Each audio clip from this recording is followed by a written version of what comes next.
স্বাগত জানাচ্ছি খাতুনগঞ্জ থেকে মতিঝিলের সাথে আছে আমি শামীম জাহেদি। পর্যটন সম্পর্কে সচেতনতা সৃষ্টি এবং এ খাতের টেকসই উন্নয়নের লক্ষ্যে ট্যুর অপারেটরস অ্যাসোসিয়েশন আয়োজন করেছে 3 দিনব্যাপী পর্যটন মেলার। এতে ভারত, নেপাল, ভুটান, কম্বোডিয়া, থাইল্যান্ড, শ্রীলঙ্কা, মালদ্বীপ সহ আরব আমিরাত সহ বিভিন্ন দেশ থেকে ট্যুর অপারেটররা অংশ নিচ্ছেন। পাশাপাশি দেশীয় এবং আন্তর্জাতিক ট্যুর অপারেটরদের পাশাপাশি এখানে বিভিন্ন রিসোর্টগুলো অংশ নেবে। আজ আমরা আলোচনা করব পর্যটন শিল্প নিয়ে। এ নিয়ে কথা বলতে আমার সাথে স্টুডিওতে রয়েছেন ট্যুর অপারেটরস অ্যাসোসিয়েশন অফ বাংলাদেশের পরিচালক তৌফিক রহমান এবং তোয়াবের ট্রেড অ্যান্ড ফেয়ার পরিচালক তাসলিম আমিন। জনাব আমিন এবং জনাব রহমান, আপনাকে স্বাগত জানাচ্ছি। আপনারা কেমন আছেন? জি ধন্যবাদ, থ্যাংক ইউ। আগামী বৃহস্পতিবার তোয়াবের তত্ত্বাবধানে বিমান বাংলাদেশ এয়ারলাইন্সের সাথে যৌথ উদ্যোগে আপনারা একটি আন্তর্জাতিক ফেয়ার করতে যাচ্ছেন। মূল উদ্দেশ্য হচ্ছে ট্যুরিজম সম্পর্কে মানুষকে আকৃষ্ট করা এবং সচেতন করা। রাইট, এটা কীভাবে সম্ভব? আপনাকে ধন্যবাদ। আমি আপনার মাধ্যমে আপনার সমস্ত দর্শকদেরকে আমন্ত্রণ জানাচ্ছি আগামী বৃহস্পতি, শুক্র, শনি 18, 19, 20 3 দিন বঙ্গবন্ধু আন্তর্জাতিক সম্মেলন কেন্দ্রে টোয়াব আয়োজিত নবমবারের মতো Bangladesh travel and tourism fair অনুষ্ঠিত হতে যাচ্ছে। এবারে ট্রাভেল ফেয়ারে আমাদের সাথে যুক্ত হয়েছে বিমান Bangladesh airlines as a title sponsor হিসাবে। এই মেলাটা আসলে আমরা করছি হচ্ছে, আপনি যে কথাটা দিয়ে শুরু করেছেন, যে পর্যটন এই শিল্পটা দেশের মানুষের ভেতরে এক ধরনের অ্যাওয়ারনেস ক্রিয়েট করার জন্য, সচেতনতা বৃদ্ধি করার জন্য। কারণ বিগত বছরগুলোতে আমরা লক্ষ্য করেছি বাংলাদেশের যে মানুষজন যারা আছে তাদের কিন্তু ভ্রমণের মাত্রাটা তাদের বেড়েছে। আমি এটা সেই ডোমেস্টিক ট্যুরিজমটাই বলি কিংবা আউটবাউন্ড ট্যুরিজমটাই বলি। আপনি খেয়াল করবেন গত বছর আমাদের একটা মোটামুটি স্ট্যাটিস্টিক্স যে প্রায় 3 মিলিয়ন 30 লক্ষ বাংলাদেশি দেশের বাইরে বেড়াতে গেছে। যদিও 30 লক্ষের মধ্যে প্রায় 21 লক্ষই গেছে ভারতে। আচ্ছা, হ্যাঁ, এবং সেটা অনেক ক্লাসিফিকেশন আছে, সেখানে চিকিৎসার জন্য যাচ্ছে, বেড়ানোর জন্য যাচ্ছে, পড়াশোনার জন্য যাচ্ছে, অনেক ক্লাসিফিকেশন আছে। কিন্তু দেখেন ফিগারটা কিন্তু অনেক বড়। আপনি আমার প্রতিবেশী দেশগুলি থাইল্যান্ড, সিঙ্গাপুর, মালয়েশিয়া যদি খবর নেন দেখবেন যে প্রচুর মানুষ, অন্ততপক্ষে এই 3টা দেশে আমি বলতে পারি 3 থেকে 4 লক্ষ মানুষ বাংলাদেশি দেশের বাইরে যাচ্ছে।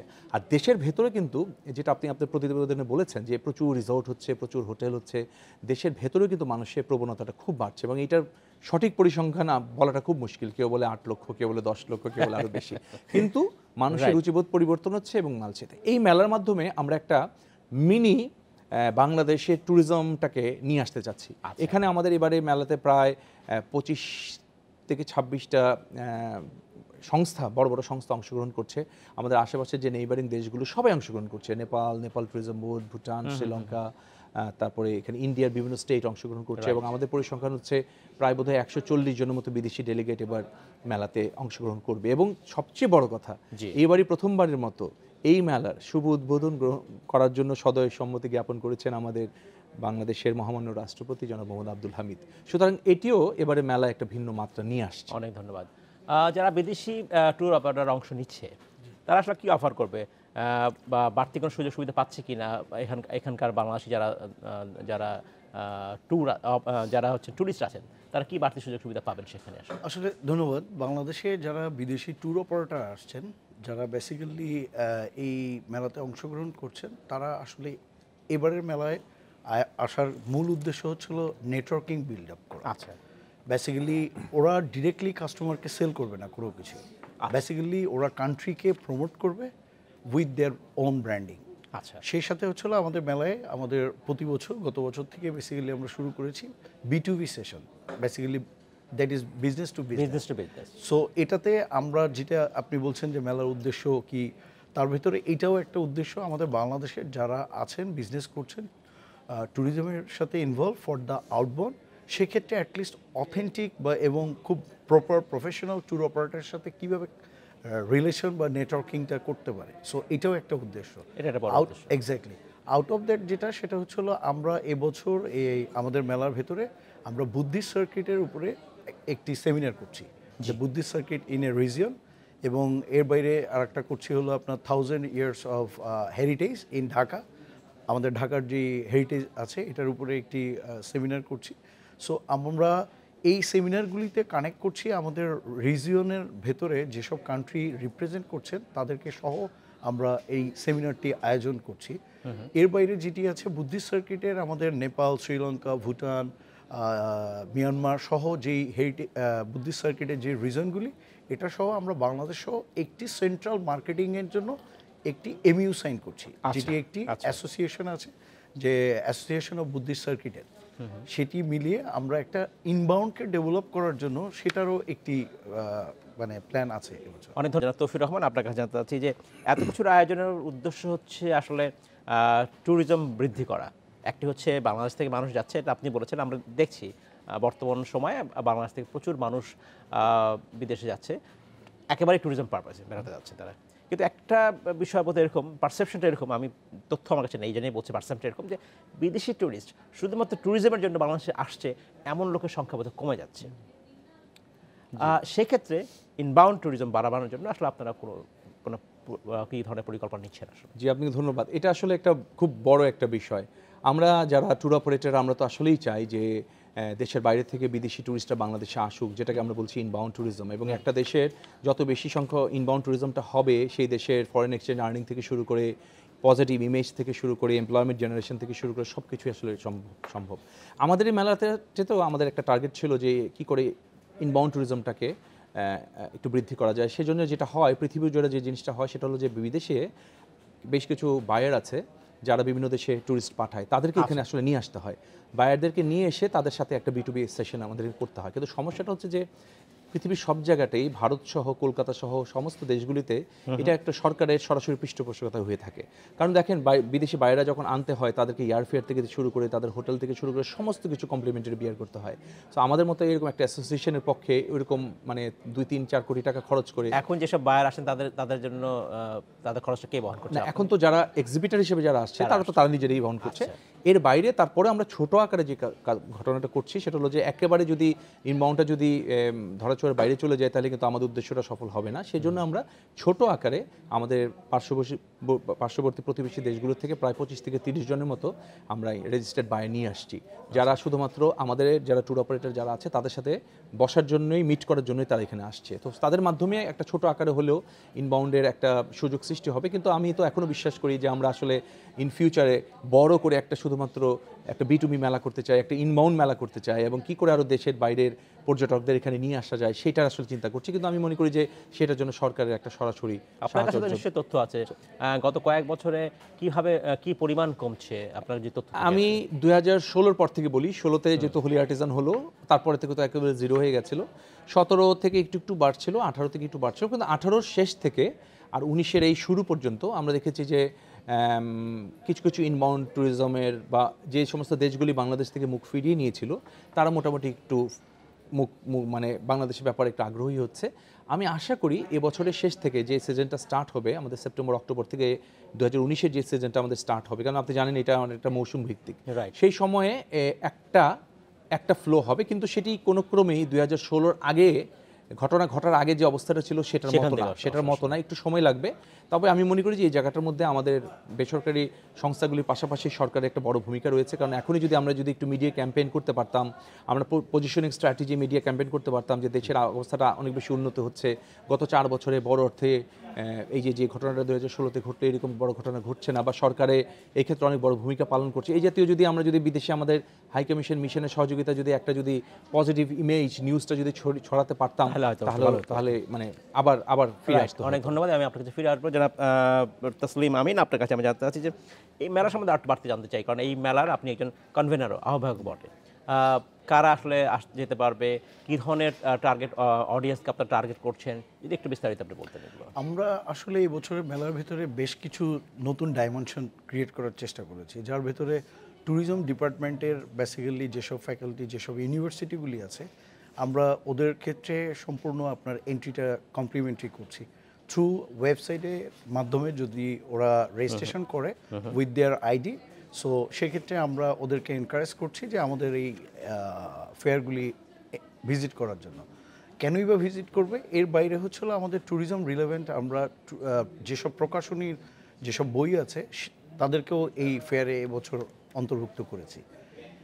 এর বাইরে হচ্ছিল আমরা আমাদের যেসব সেমিনারগুলি আছে সেই জায়গায় তো আমি সাবজেক্টগুলি প্রিভিয়াসলি বলেছি। এর বাইরে যেটি আছে সেটা হলো এন্ট্রিতে আমাদের প্রতিটি টিকিটের সাথে আপনার স্কোয়ার ফুড অ্যান্ড বেভারেজের পক্ষ থেকে একটি কমপ্লিমেন্টারি গিফট বক্স থাকছে। এর বাইরে থাকছে হলো আমাদের বিকাশ আমাদের এবছর হলো পেমেন্ট পার্টনার হিসেবে আছেন, যারা নতুন অ্যাকাউন্ট করবেন তাদের জন্য একদম এন্ট্রি টিকিট ফ্রি। আচ্ছা আর এর বাইরে যাদের প্রিভিয়াসলি আপনার অ্যাকাউন্ট আছে সেই অ্যাকাউন্টের থ্রুতে যারা টিকিট পারচেস করবে তারা 20% ক্যাশব্যাক পাবে। সো এই ধরনের বেশ কিছু ইন্টারেস্টিং বিষয় আমরা এবছর যোগ করার চেষ্টা করেছি এবং এটাও ইনশিওর করছি যে ইউনিভার্সিটির সমস্ত যারা ট্যুরিজম রিলেভেন্ট যেসব ফ্যাকাল্টি আছে তাদের প্রফেসর ডিপার্টমেন্টদেরকেও আমরা ইনভাইট করেছি। আর আরও একটা জিনিস বলি যেটি সেটা হচ্ছিল তৈব বলেছেন যে আমাদের এবছর প্রধান অতিথি হিসেবে আসছেন আমাদের মহামান্য রাষ্ট্রপতি আসছেন। এর বাইরে আমাদের এবছর এই প্রথম আমাদের সিভিল এভিয়েশন মিনিস্ট্রি খুব মানে শুরু থেকেই আমাদেরকে খুব চমৎকারভাবে সহযোগিতা করে আসছে। সো আমি আশা করি আমাদের মিনিস্ট্রি, আমাদের বাংলাদেশ ট্যুরিজম বোর্ড, পর্যটন কর্পোরেশন, সরকারি যেসব সংস্থা যেভাবে আমাদেরকে এখন থেকে যেভাবে দেখছি যে খুব সহযোগিতা করছি, এরকম যদি করে যায় কন্টিনিউয়াসলি, তা আমরা অ্যাসোসিয়েশন থেকে আমরা প্রাইভেট অর্গানাইজেশনও আমি বিশ্বাস করি যে আমরা আরও ভালো কিছু করার। অনেক ধন্যবাদ। আমি আপনার কাছে ফিরে আসবো যেটা তৌফিক রহমান, আপনার কাছে আবারও আমি ইনবাউন্ড ট্যুরিজম নিয়ে ফিরে আসতে চাই। মূল সমস্যা কিন্তু একটা আছে যেটা আপনারা প্রায় বলেন যে আসলে কান্ট্রি ব্র্যান্ডিং খুব দরকার, রাইট? মানুষ কেন আসবে সেটাও দরকার। নিশ্চয়ই বাংলাদেশ খুব বড় বিল্ডিং আছে বা আইকনিক কোনো কিছু আছে এমন নাই, তারপর কেন মানুষ আসবে?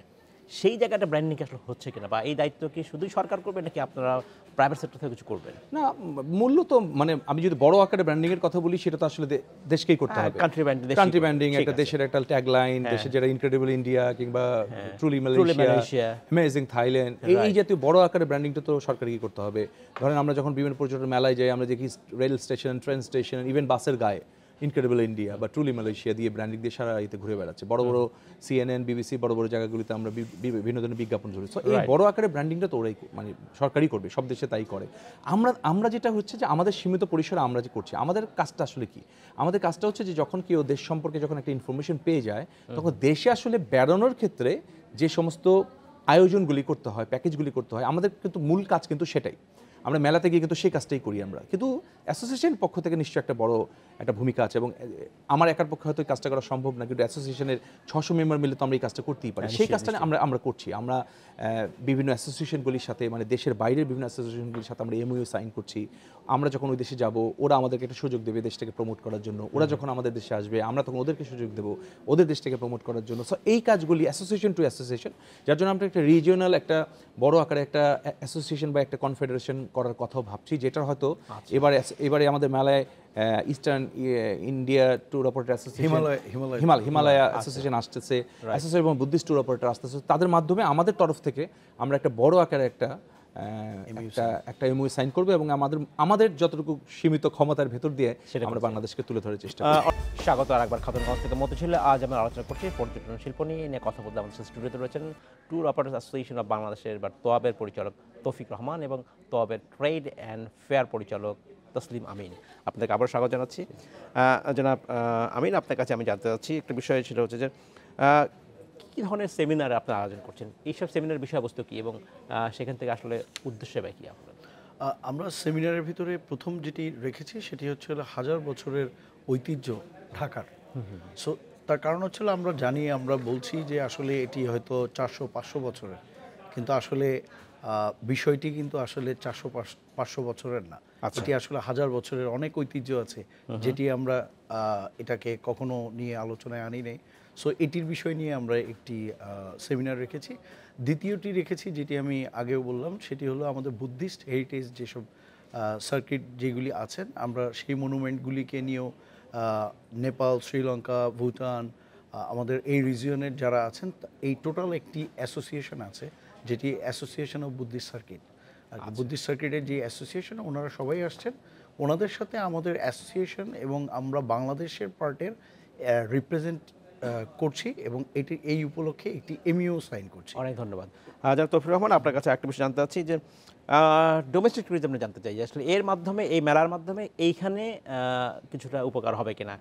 আমরা প্রায় বলি অনেকটা হ্যাফাজাতলি সব কিছু করে উঠছে, সেই বিষয়ে আপনার নজর আছে কিনা? হ্যাঁ, সেটা তো আছেই। সেটা হলো যে আপনি জানেন যে ডোমেস্টিক ট্যুরিজম কিন্তু বিগত বছরগুলোতে উল্লেখযোগ্য মাত্রায় বাড়ছে। আপনার WTTC স্ট্যাটিস্টিক হচ্ছে প্রায় 97.6% হচ্ছে বাংলাদেশে ডোমেস্টিক ট্যুরিজম হয়, আর 2.4% হচ্ছে আমাদের ইনবাউন্ড ট্যুরিজম হয়। তো এই মেলার মাধ্যমে আমাদের এখানে প্রচুর ঢাকা এবং ঢাকার বাইরের প্রচুর হোটেল, রিসোর্ট, হ্যাঁ, যারা যারা আছে তারা অংশগ্রহণ করছে এবং এর মাধ্যমে তারা তাদের মতো করে ইনভাইট করবে এবং ঢাকার বাইরেরও বেশ কিছু ট্যুর অপারেটরও আমাদের এই মেলাতে অংশগ্রহণ করছে।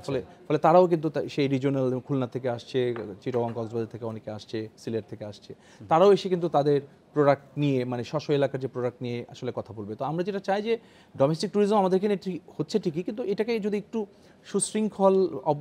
সুশৃঙ্খলার ভেতর দিয়ে যদি পরিচালিত করা যায়। অনেক সময় আমরা ডোমেস্টিক ট্যুরিজম করতে গিয়ে অনেক সময় অনেক অভিযোগও পাই, সেটাই বলছি, অনেক অভিযোগ আমরা পাই। তো সেই ক্ষেত্রে আমাদের এখানে যেটা হয়েছে আসলে কি জানেন, সেটা হলো যে সেই অর্থে প্রফেশনালিজম তো গ্রো করে নাই, কারণ আমাদের এখানে ট্যুরিজম করছি আমরা অনেক দিন ধরে। পর্যটন কর্পোরেশন প্রতিষ্ঠিত হয়েছে সেই 72 সালে, কিন্তু তার পরবর্তীতে যে সুশৃঙ্খল ভেতর দিয়ে বা একটা প্রফেশনাল অ্যাটিটিউড, ট্যুরিজম অ্যাটিটিউড আমাদের এখানে গ্রহণ করার কথা ছিল, আনফর্চুনেটলি আমাদের এখানে সেই কালচারটা তৈরি হয়নি। সো এই জাতীয় মেলাগুলির ভেতর দিয়ে আসলে আমরা সেই কালচারটাও কিন্তু তৈরি করতে চাই এবং যারা দর্শক তাদেরকেও কিন্তু ট্যুরিজমটা একটু বোঝাতে চাই এবং তারাও আমাদের এই মেলায় এসে পার্টিসিপেট করুক, সেটাও কিন্তু আমরা চাই। অনেক ধন্যবাদ জনাব তৌফিক রহমান, জনাব তসলিম আমিন, আপনাকে অসংখ্য ধন্যবাদ। আজকে আমাদের শেষ করতে হচ্ছে, ভবিষ্যতে নিশ্চয়ই আমরা আপনার সাথে আবার কথা বলবো। ধন্যবাদ, থ্যাংক ইউ। এই ছিল আজকের মতো খাতুনগঞ্জ থেকে মতিঝিলে, আমাদের সাথেই থাকবেন, দেখা হবে আবারও।